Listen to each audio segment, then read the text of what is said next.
Pinterest has recently updated its affiliate guidelines for creating affiliate pins and affiliate marketing on the platform. Let's go through it because I see so many accounts that get blocked or closed down, worst case scenario, because they are doing it wrong and they're following some advice that they've seen somewhere. I am recording this in January in 2025, so this is really new, hot off the press, and if there's any updates, I will come back and let you know. I'm going to read through this and explain exactly what everything means. Affiliate links help content creators measure the impact of their contribution and get paid for the work they do to bring inspiring content to pinners. However, affiliate programs can be targeted by spammers trying to make money by abusing the program and manipulating the Pinterest platform. Is something you have to be so careful with, and you have to be so genuine when you are pinning affiliate pins on Pinterest. This is where the advice that you might get from other accounts saying creating 100 pins, putting your affiliate links on and all of that business is bad advice. This is what Pinterest is trying to stop, and their spam filters are so red hot that you do not want to get caught up in them. So spammy behavior on Pinterest is what they are trying to stop. Spammy behavior is creating lots of pins that look the same, that add no value, that go to bad links, repetitive links, and it's just a really bad user experience for the person who's scrolling on Pinterest. And Pinterest really wants to avoid that. They know that there's this bad advice going around, and what people used to be able to do like 10 years ago is no longer the case.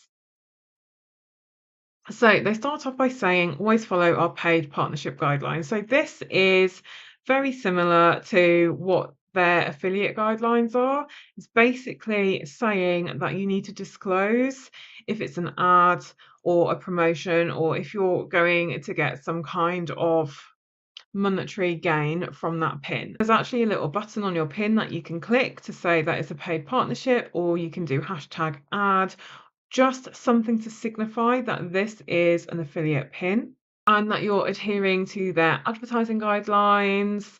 You know, you're not pinning anything that is really bad and negative and against their content guidelines. Okay, so back to the affiliate guidelines here. In general, you should only operate one Pinterest account.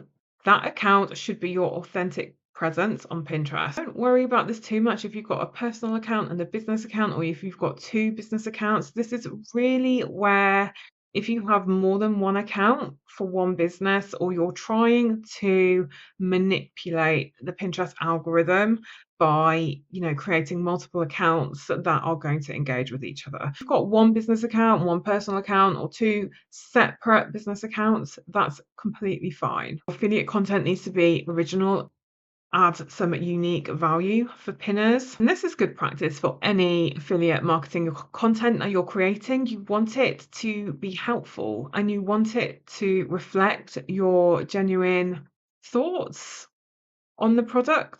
You don't want to just be creating blanket pins that have no real substance and nobody's going to trust them. Be transparent about the commercial nature of your content and about your links and their behavior. Some shortener services are not currently supported on Pinterest. If your link is blocked, you can edit it. So this means link shortening services like Bitly, pretty links, anything that is going to cover up the fact that this is an affiliate link, that can get your account triggered as spam. So you're going to need to use the link in its raw form. Don't try to artificially manipulate Pinterest algorithms or pinner traffic. Don't try to beat the system by creating fake accounts to create or save your own affiliate links, asking other people to save your affiliate links. This is where Tailwind communities and group boards can get a bit iffy. If there's that understanding in place, like you share this and I'll share that, okay, that goes against their guidelines here. Asking other people to create pins with links that include your affiliate link as well. And I've had people emailing me, offering me money to create pins with their affiliate link. That is a big no-no. Affiliate links must be yours, and you can't have any of those payment deals going.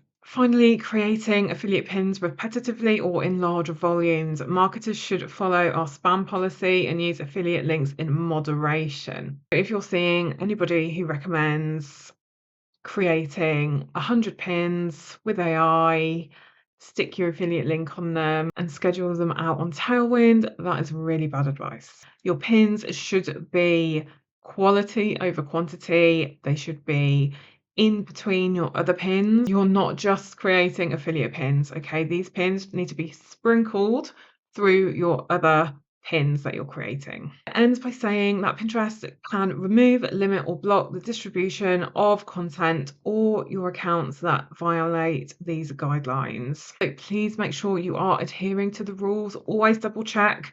I will put the link to these guidelines under this video. Always double check that you are sticking to the rules. The slightest little thing can be a spam trigger for Pinterest.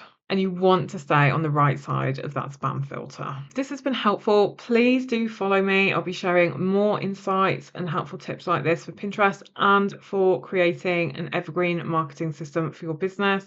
If you've got any questions about this video, please leave them in the comments. And I have the link to my free Pinterest quick start guide in the description of this video as well.